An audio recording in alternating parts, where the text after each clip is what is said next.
Merhaba hocam, hoş geldiniz. Merhaba, hoş bulduk. Bize kendinizden bahseder misiniz? İsmim Volkan Kapkın. Yaklaşık 98'den beri İstanbul'da yaşıyorum. Okul dolayısıyla geldim, bir daha da dönmedim. 2001'den beri de sektörde asistanlık yapıyorum, çalışıyorum. Neden yönetmenliği tercih ettiniz? Reji asistanlığı yapmaya başlayınca yol bizi yönetmenliğe getirdi. Hani bugün çok bizim sektörümüzde olmasa bile ben belki de böyle bir proje tasarım gibi bir şeyde kendimi yani bugünkü aklımı düşünseydim belki öyle yapmayı tercih ederdim ama çok da öyle, yani bizim sektörde illa tercih ederek gidemiyorsun. Öyle bir durumum var yani sektörün. Biraz aslında imkanları ve fırsatları değerlendirerek ilerliyorsun. O yüzden de bizim yolumuzun sonu yönetmenliğe geldi diyelim. Bir yönetmeni başarılı yapan şey nedir? İyi bir film yaptığı zaman başarılı olduğunu düşünüyoruz ama bunun her mecrada bir karşılığı olmayabilir. Yani çok iyi bir film yaparsınız ama gişe yapmaz. Ama siz yine de iyi bir şey yapmışsınızdır. Ama genel olarak yönetmenin başarısı hikayeyi doğru okumasında, beraber çalıştığı ekiple doğru iletişimi kurup istediğinin en fazlasını alabilmekle doğru orantılı. Başarı aslında birazcık buradan kaynaklanıyor. Benim başarı ölçüm herhalde kendi yaptığım şeyi seyrederken mutlu olmak. Yani ilk başta kendimi mutlu eden bir film yapmak bence başarılı olmak demek. Tarihi bir dizi çekmek ne gibi zorluklar içeriyor? Sizi kapalı bir alanda çekmeye zorluyor bu tür işler. Yani çoğu dekor dışa çok açık değil. Elinizdeki dekor bağ kadar bir şeyler çekebiliyorsunuz. İlk 2 bölüme 3 bölüme yönelik bir dekor yapıldıysa ondan sonra aynı mekanda bir süre sonra başka işler çekmeye başlıyorsun. Yani başka karakterler giriyor, o oluyor, bu oluyor ama mekan değişmiyor. Bu da biraz tabii o bizi gerçeklik hissinden biraz kopartan bir şey oluyor. Payitaht Abdülhamit nasıl bir diziydi?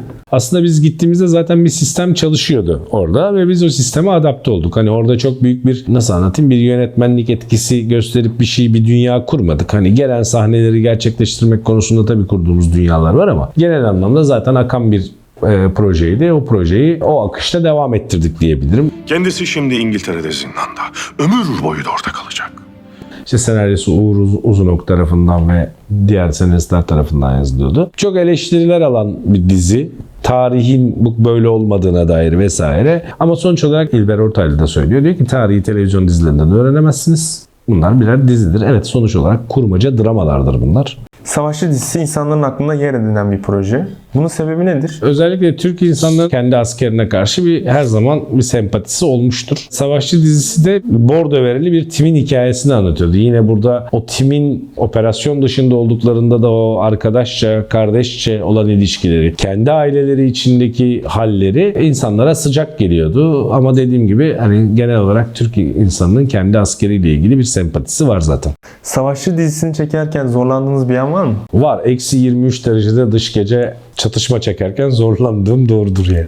Askeri bir dizi çekerken nelere dikkat ediyorsunuz? Bilmediğiniz herhangi bir şey çekerken o konunun uzmanından bir danışmanlık almaya dikkat ediyorum. Mesela savaşçıda da hani asker deyince kafanızda bir şey canlanıyor ama bordo bere deyince başka bir şeyden bahsediyorsunuz. Yani bordo bereliler bu ülkenin en elit askerleri, özel yetiştiriyorlar. Yıllarca bununla ilgili eğitim alıyorlar. O zaman da işin içine Şevket abimiz devreye giriyor. Emekli bir albay kendisi bordo bereden. Orada sizin aslında bilmenizin mümkün olmadığı şeyler öğretiyor. Siz de zaten rejinizi kurarken, mizanseninizi kurarken o gerçekliğe yaklaşmaya çalışıyorsunuz. Tabii ki asla aynısını yapamıyorsunuz. Çünkü bir başka sorunlar oluşuyor ama mümkün mertebe gerçeğe yaklaşmaya çalışıyorsunuz. Film sektöründe Avrupa'ya kıyasla ne durumdayız? Çok daha iyi durumdayız. Devlet imkanlarına çok da sığınmadan film üretiyoruz. Tamam, ticari filmler üretiyoruz falan ama film sayısı olarak baktığınız zaman Avrupa'dan çok daha fazla film üretiyoruz. Oradan mesela çıkan hikayelere baktığın zaman bizdeki kadar çeşitli değil. Ve bizde çeşitli yeni bağımsız yönetmenlerin yaptığı filmler var. Onlar daha ticari amaç gütmeden filmler yapıyorlar. Ve bunlar dünya çapında da bu takdir gören bir tarafı var. Ve bizim ülkenin coğrafik konumundan kaynaklı bir sürü daha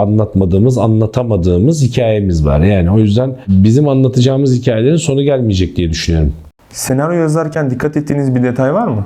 Mümkün olduğunca gerçek olması, yani bir mantık silsilesinden kopmama ve fantazi bile olsa bir yerde bir noktada ayaklarının yere bastığı bir çıkış noktası olması konusunda biraz ısrarcıyım diyeyim. Sektörde gelecekte bizi ne bekliyor? Yani bu dijital platformlarla beraber ben yavaş yavaş ulusal kanalların dizi işinden çekileceğini düşünüyorum. Dizi seyretmek isteyenlerin platform satın alacağını, televizyonlarının eskiden olduğu gibi televizyon yayıncılığına döneceğini, haber programları, eğlence programları tarzında yayınlara döneceğini düşünüyorum. Biz yapar mıyız, biz yetişir miyiz o günlere bilmiyorum ama gençlerin önü açık diyeyim.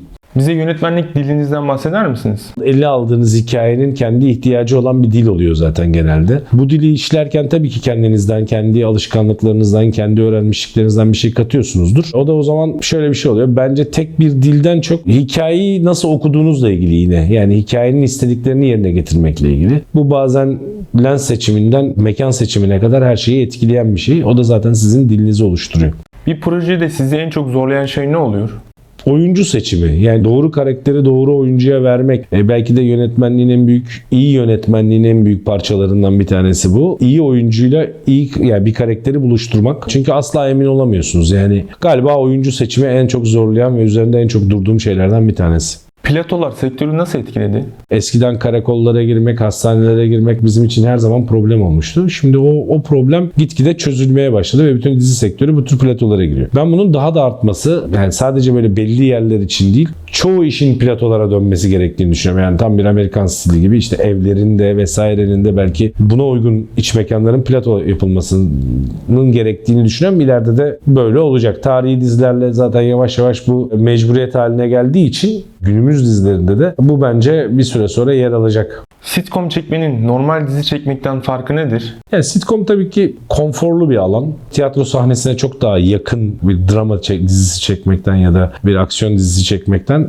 tiyatroya çok daha yakın. Belli kolaylıkları var ama teknik olarak yine aynı şeyi yapıyorsunuz. Yani bir oyuncuyla çalışıyorsunuz, bir senaryo üzerinden çalışıyorsunuz. Sitcom'un bize artıları şu: işte esas malzemen olan oyuncuya daha fazla ağırlık verebiliyorsun. Artısı bu. Şu anda çektiğiniz Eyvah Ramazan Bey projesinde bizi neler bekliyor? Sıcak, güzel bir aile komedisi. Yani uzun zamandır ekranlarda olmayan bir sitcom tekniğinde çekiliyor. Şimdi mesela eski sitcomlarda bir salon mutfaktan öteye gitmeyen şey şimdi biraz çarşılara, pazarlara taşınmış durumda. Bunun için de hani dekor yapabileceğiniz alanlara ihtiyacımız vardı. Bunları artık sağlayabilir duruma geldik. Bu yüzden de işin komedisini rahat işleme şansımız oluyor. Aslında hem senaryo yazımında hem de çekim aşamasında rahatlatıyor. Eyvah Ramazan Bey de aslında bizi en çok şey yapan, bu TRT Dijital'de yayınlanacak bir Ramazan projesi olmasına rağmen 30 bölüm boyunca kendi iç dinamikleri olan bir komedi dizisi bu. Değerli bir oyuncu kadromuz var. Bu oyuncu kadrosuyla beraber yazılanın üzerinde bir komedi yaratmaya çalışıyoruz ve hani bence bunu da başarıyoruz.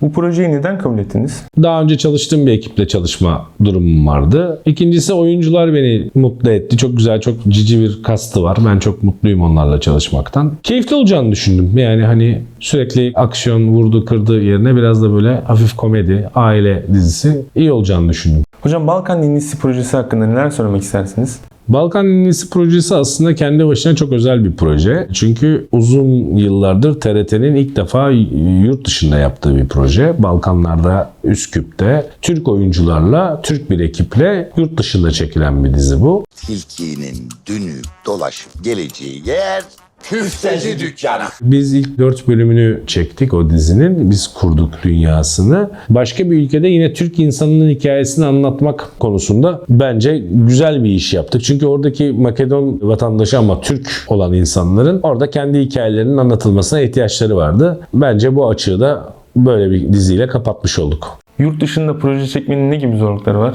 Gittiğiniz ülkede ne yapıp ne yapamayacağınızı çok iyi öğrenmeniz gerekiyor. Yani kanunsal olarak. İkincisi, iyi bir ön hazırlık dönemi geçirmeniz gerekiyor. Çünkü biz burada yani çok pratikleşen ve bizim işte çok hızlı işleyen bir sektörümüz var. Bizde herhangi bir şey bozulduğu zaman onun yerine koymanız en fazla bir gün sürerken yurt dışında böyle bir şey yok. O yüzden iyi planlama yapmanız gerekiyor. Ve bir de tabii anlatacağınız hikayenin seçtiğiniz coğrafyayla uyuşması gerekiyor. Hocam, ben röportaj için çok teşekkür ederim. Ben teşekkür ederim. Görüşmek üzere. Sağ olun. Kendinize iyi bakın. Sağ olun.